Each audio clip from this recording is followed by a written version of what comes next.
Hello and welcome to another edition of Inside the Burrow, the latest and greatest FAU podcast for and by fans.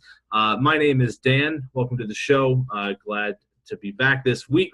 I'm here with Just Jack. It's just Jack and I this week. Say hello, Jack.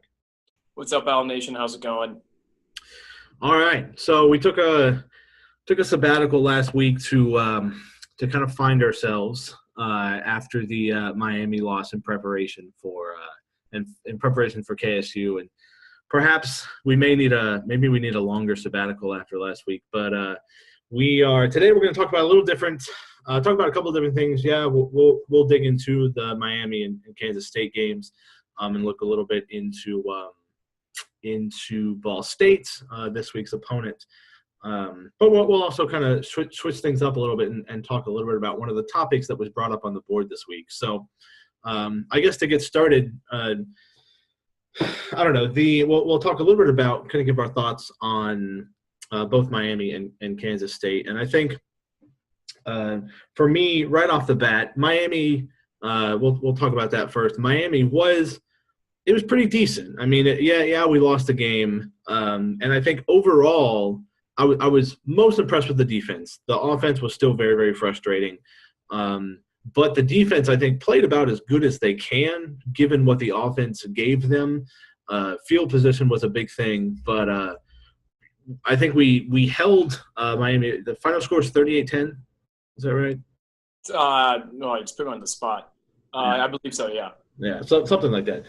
We didn't cover the spread, unfortunately. We were close. But I think overall, with the exception of just knowing the offense we didn't play terribly. I still walked away with some sort of like, okay, Miami's pass rush is phenomenal, and we were playing with a battered O-line. So offense, I think we could have been a little bit more creative, but things, I guess, could have been worse. Yeah, the offense was lackadaisical. That touchdown run by Buddy was really impressive, nice to watch. I was able to make the trip down to Miami for the game, and definitely got all the FAU fans quite excited. I'm right there with you when it comes to field position. The defense did the best they could considering what the offense gave them. The offense, because they just couldn't move the ball that well, left the defense in really tough situations with UM starting at or near midfield. That being said, we talked about Kaya as one of the big keys into the game, shutting down the pass attack, pressuring Kaya. That's something that we did. Kaya struggled throughout the game. Didn't throw out. He didn't throw for a touchdown, actually. All the touchdowns were on the ground, I believe. All the offensive touchdowns were on the ground. So he threw for 2 picks. So we were definitely able to cause some havoc when it came to the passing game. But then on the ground, it's been our Achilles heel on the defense for quite a while now. The running game, running it right down their throats. We talked about it a couple weeks ago, how deep Miami's running back core is, and we definitely saw it. And it hurt to give up those, third down conversions on the ground time and time again. But when the defense is tired for being on the field for so long because the offense keep getting first downs, that's what's going to happen. Yeah, I agree. Again, I think it was more the score was more of an indication of how bad the offense was, and the defense just, again, I think you think of like the going forward at the end of the third quarter, which was somewhat questionable, although the play call was good enough to get a first down. The ball slipped right through, I think it was Caleb Wood's hands. Driscoll threw a little too hard and slipped through his hands. The 2 plays later, Miami scored.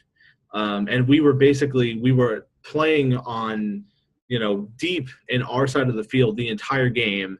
And Miami's pass rush just basically didn't allow Driscoll any time, which begs the question, like, where was the adjustment? And I feel like that's always been the problem for FAU teams in the past is lack of adjustment. So why, was there any sort of adjustment that we could have done? Screen passes, QB draws and running back draws. Like, anything to kind of get the defense to somewhat be honest and not just, as they say, pin their ears back and just like unload.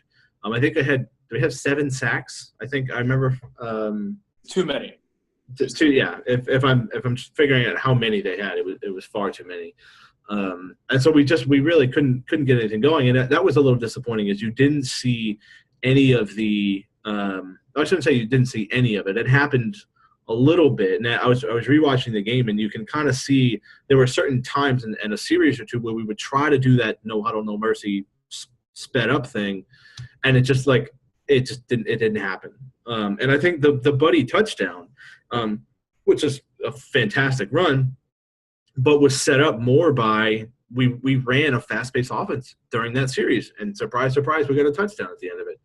So I don't know. That was kind of disappointing to not adjust. But so maybe we just don't have the players capable of running that hurry-up offense quite yet, which is a shame because that's something that we wanted to do with Brian Wright, go a little more fast-paced. We never really did. And still right now we're still slowing it down to a point. Which Brian Wright is currently 3-0 and averaging like 40-something points a game. But at Toledo, yeah. So there you go, man. Toledo's looking good. They really gave it to Arkansas State a couple weeks ago. I remember watching that one. Yeah. Anyway, go on. I don't think the score of the Miami game really justified how close it was. Talking to Miami fans, you'd probably hear the same thing. They were in control for the majority of the game, but it wasn't as easy as the score indicates, kind of like the game last year in Boca. Mm-hmm. Some of the local media was saying the same thing, especially compared to how Miami handled Appalachian State in Boone, North Carolina. Yeah. Which, I mean, from start to finish, literally was all Hurricanes, all UM. Yeah. And Kaya just had a field day. Dude had 2 incompletions in the first half, 2 or 3 incompletions. That's insane. Yeah. So the fact that we were able to contain Kaya, contain their passing attack for the majority of the game, and then they go on the road to a hostile environment in Boone, play that really good Appalachian State defense, and we were able to perform better. There is some good news that can still rely to take from that. Yeah, and so basically at the end of I guess what we're trying to say after the Miami game, it wasn't all doom and gloom.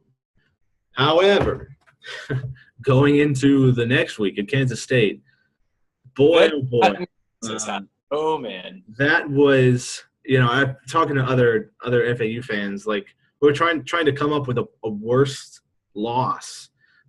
So I'm sure all of you saw the game, and just I guess I'll start by saying this. I will put that game. There's 2 things I'll say. One, I think that game is mostly, I would say the reason why they were as unprepared was because of the coaches. I don't know what it was. With looking past Kansas State, I don't know what they were thinking, but I think the whole team was not prepared. So I put most of that blame on the coaches. I definitely think we're out-coached, especially when it came to the offense. K-State had 2 weeks, they had a bye week their second week. So they played Stanford, played them tough. Mm-hmm. Palo Alto had a week off, and that was their home opener in Manhattan. And you could see that we were definitely being out-coached. Really both sides of the ball. Absolutely, Dan. Yeah, I mean, and so that's the first thing I say. And then the second thing I'll say is, to me, that game is somewhat of an anomaly. And I'm not trying to make excuses and say, oh, no, that game was no big deal. We're going to win 9 games this year. But, that was on every part, in every facet of the game, some of the worst that I've ever seen any FAU team play. I mean, Driscoll, I think, was making promising steps. I was becoming more of a fan of Driscoll as a quarterback. He always seemed to make good decisions. He never made bad decisions, but I think in this Kansas State game, especially that first interception he had, which he said himself that was a bad read. I think that was kind of his first bad decision.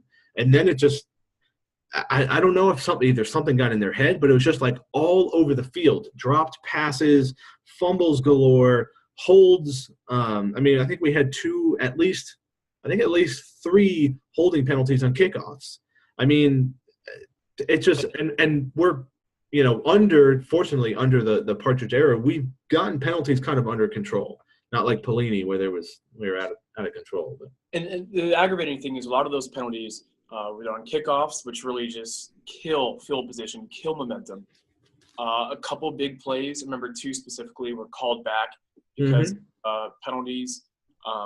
Finally get the offense going, and then it's coming back 40 yards, which is an absolute killer.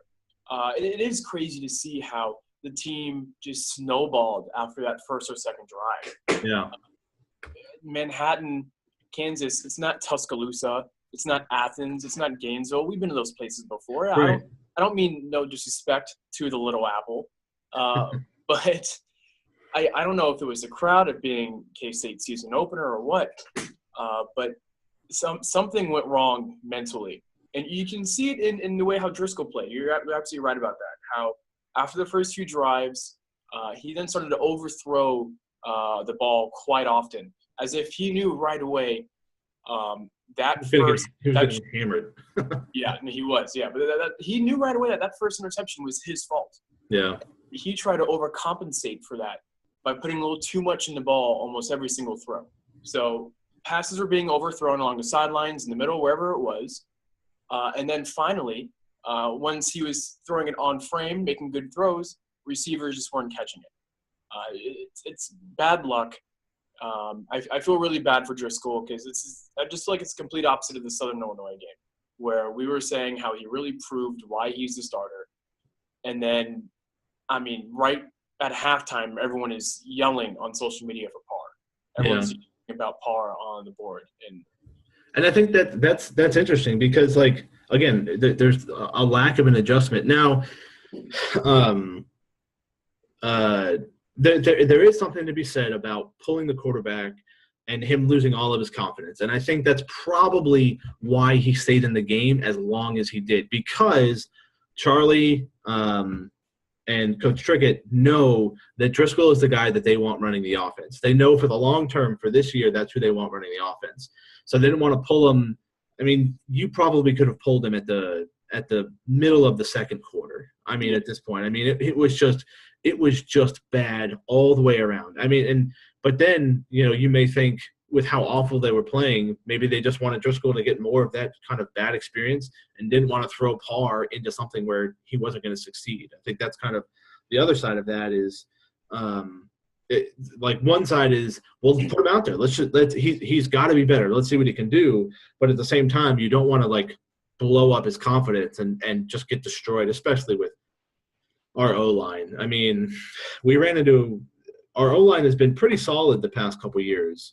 But my goodness, I mean, we are kind of just – I don't know. We're a mess up front. Yeah, injuries have really taken their toll. And it's tough to see because the O-line is probably the most underappreciated staff and position when it comes to a football team. And then now we really are struggling. So they're never praised, and a lot of times they're always blamed. But you're right, Dan. It is a mess up there. I feel bad for the guys. Something I want to bring up about Driscoll and Parr last year when it was Jaquez Johnson and Driscoll. We did give Driscoll a lot of time. Granted, he was thrown into a lot of situations because of Quez's injuries. But later on in the year, once Quez started to feel better, we did still give Driscoll a couple drives here and there. Granted, a lot of that was because Driscoll was younger. Quez was going through his final year. So we wanted to give some younger guys some experience. But I'm just thinking, how come now this is all different? How come now we're not going to give Parr playing time once the game is out of reach for Driscoll last year? That's the only thing I don't see. And Driscoll is younger than Quez, and he does need to get some of that experience by fire. But at the same time, I just do not see how it could have hurt to put Parr in just maybe a little bit earlier. Yeah, I agree. It's just a confidence thing. You're absolutely I didn't even think about the confidence issue. Him, Driscoll still being so young. That's gonna definitely take a toll mentally. But I feel like damage is already done at that point.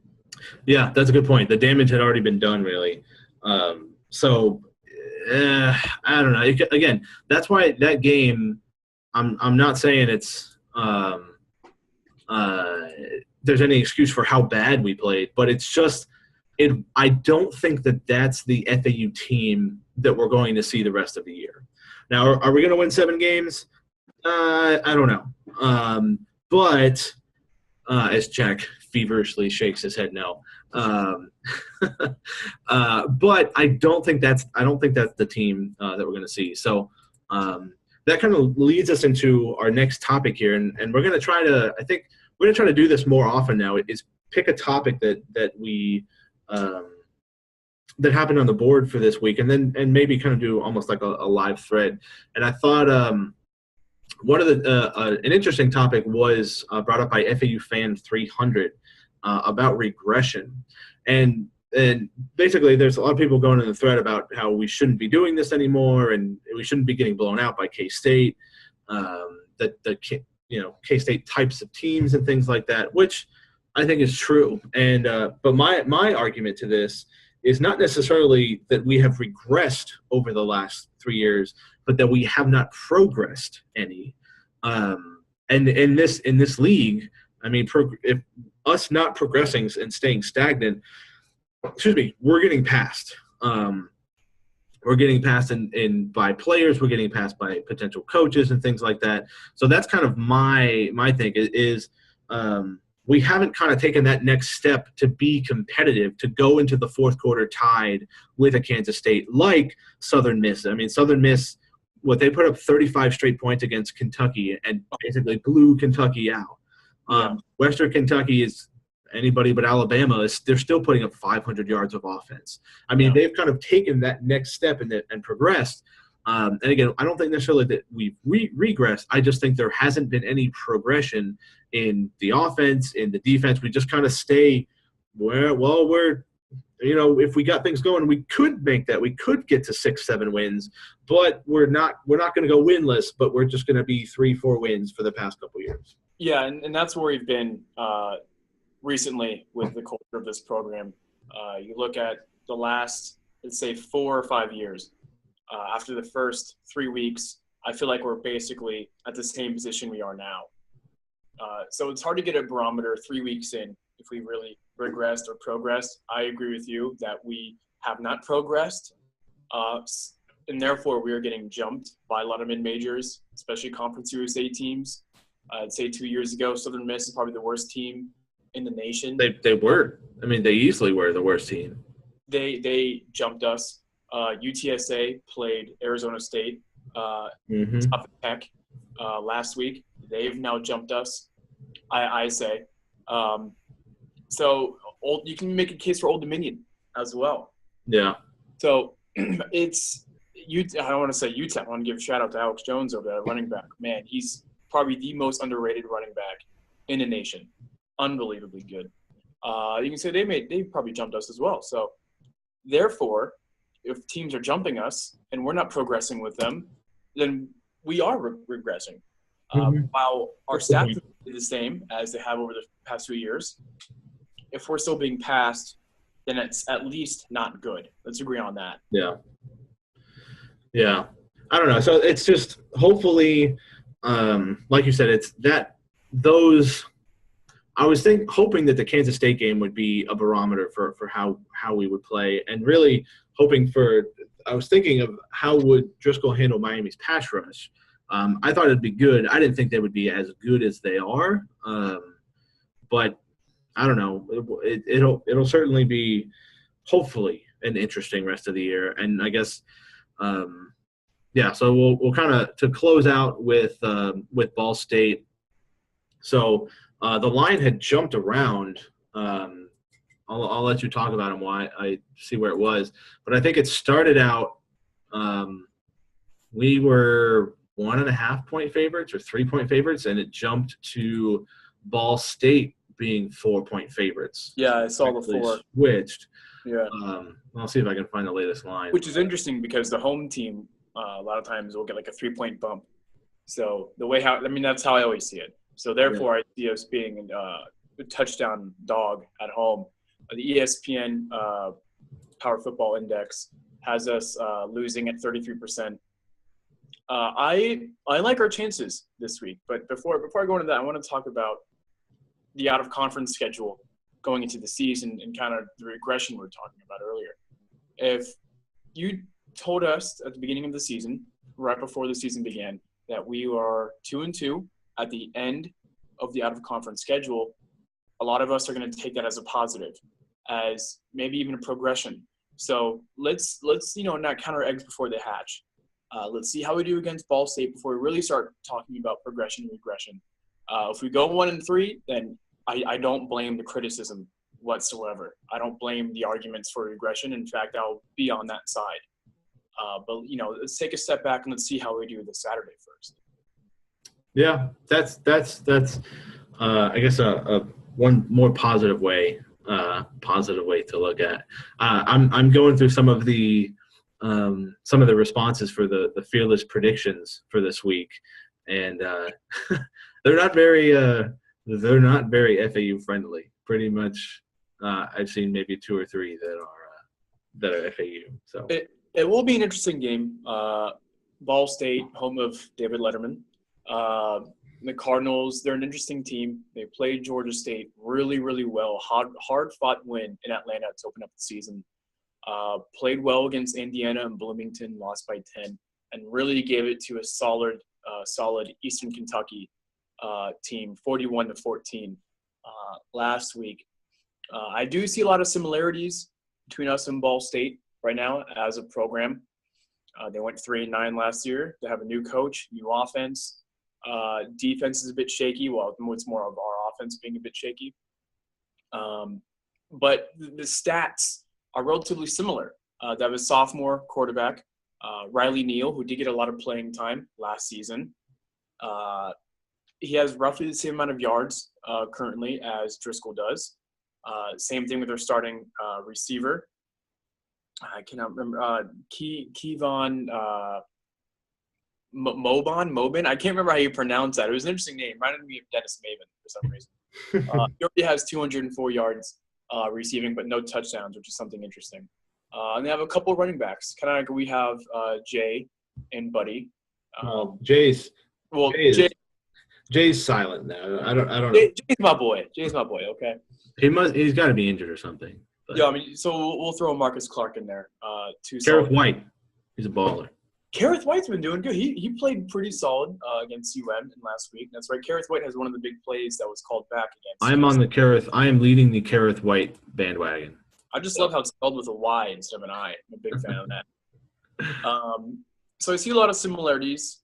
So I like our chances this Saturday. I've been rather pessimistic the past couple weeks, but I really like our chances going into Saturday. Well, I don't know. You're in the minority of Owl Nation who likes our chances, but all right. Well, I guess we'll kind of we'll wrap it up with that. I'm not a prediction man, so I gave up on predictions. No more. Yeah, forget predictions. I don't get paid enough to do that. I don't get paid at all, so it doesn't. I'll just reiterate. I feel good. I feel like you should take us against the spread. I feel like the 33% on the ESPN PFI is pretty weak right now. We'll see how it goes. We'll see how we feel around 9:30. So. Hopefully it'll be that late. Hopefully it won't be 6:30 and we're all like we're already leaving right into the beer line, I guess. That wouldn't be too. So no. All right. Well, as always, we thank you for checking us out. And again, if you haven't done so, make sure to check out the board FAUowlsnest.com so you can see all what's happening there. So hopefully next week we'll be able to get this one out to you a little bit sooner. And we'll also be celebrating 2-2 heading into conference play. So we'll be having smiles on our faces. Yeah. And so will all of you. Yeah. So all right. So that does it. Thanks for checking us out, and we'll see you next week. Go Owls.